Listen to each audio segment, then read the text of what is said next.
Fantastic Four: First Steps is now in theaters, and the first family is finally in the spotlight. Such a great team filled with personality and awesome character, but the real question we have today is what happens if these Marvel characters are presented with a DC Lantern ring? More importantly, which Lantern Corps would call upon them? Let's find out.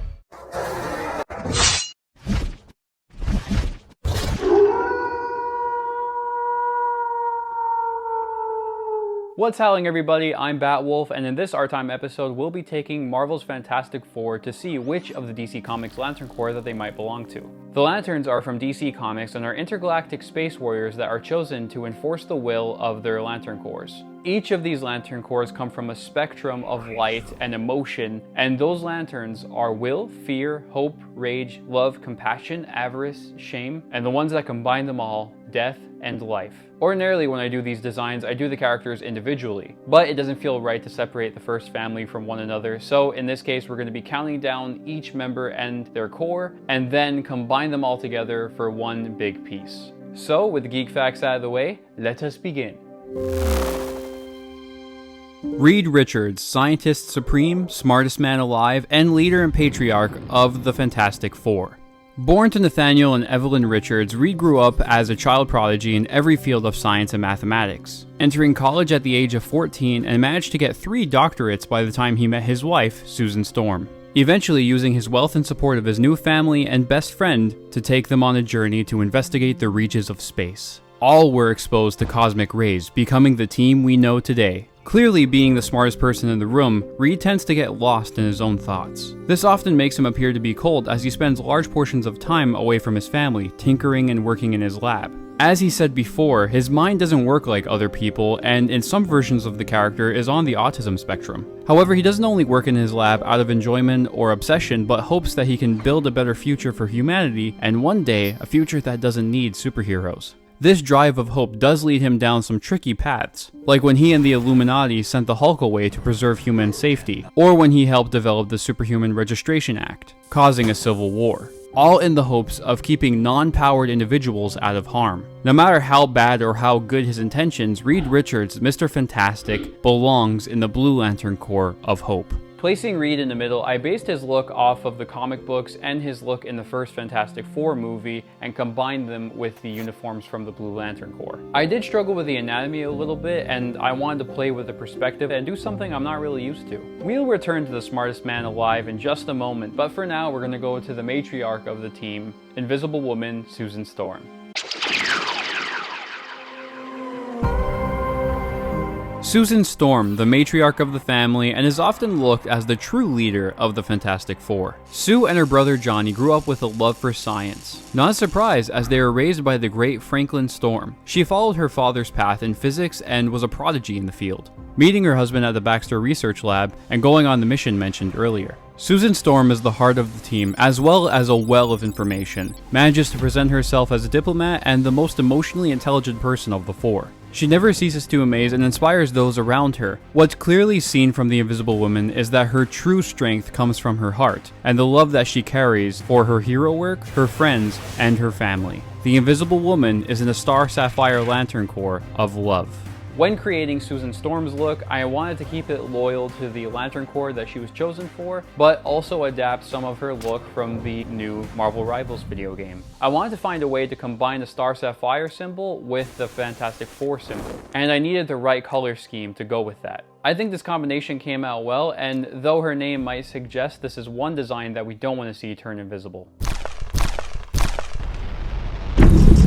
Ben Grimm, expert pilot and both the muscle and rock of the team. Ben had a difficult upbringing, coming from a low-income family with both alcohol and gang affiliation. After his parents died, he moved in with his uncle, got a football scholarship, and went to New York State University, where he met his best friend, Reed Richards. After his graduation, Ben joined the US Air Force and became a highly skilled fighter pilot, test pilot, and astronaut. Of course, bringing him into that fateful mission. Unfortunately for Ben, this mission caused him to mutate an outer rock-like shell, being dubbed by the public as the Thing. causing him to struggle for years with his appearance and confidence. However, after learning of his strength and skills in hero work, he learned how to be useful with this form.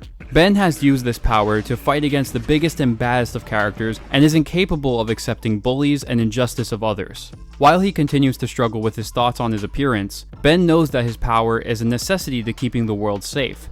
While he can get moody and could have a narrow view of things, the Thing doesn't let his selfish hopes get the better of him and instead endures his struggles to remain the hero we know.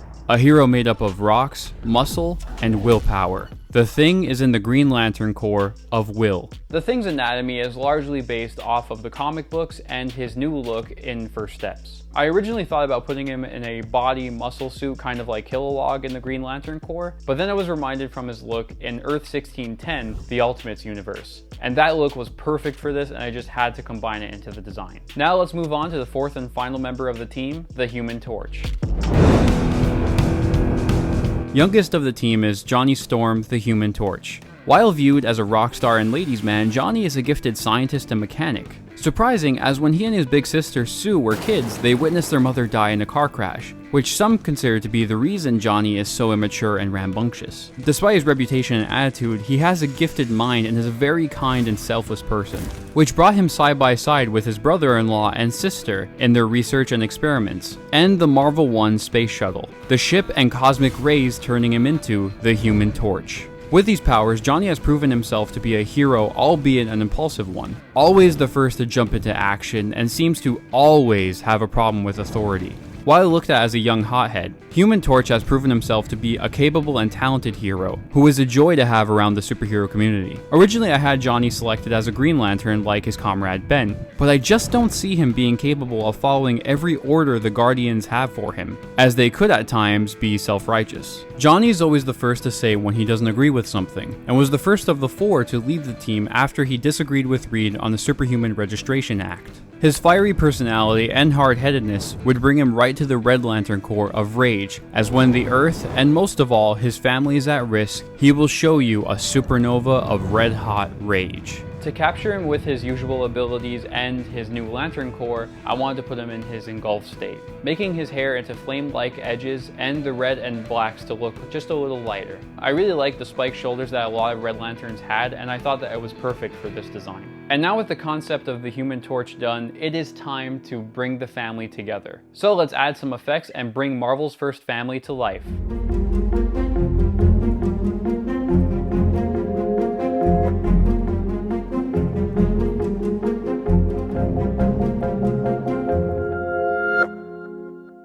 Here we have the Fantastic Lanterns. Thank you so much for watching, and if you haven't already, please consider subscribing so you can be up to date with what we have going on the Batwolf Enterprises channel. That said, thank you to Jack Kirby and Stan Lee for the Fantastic Family, and this is Batwolf, howling out.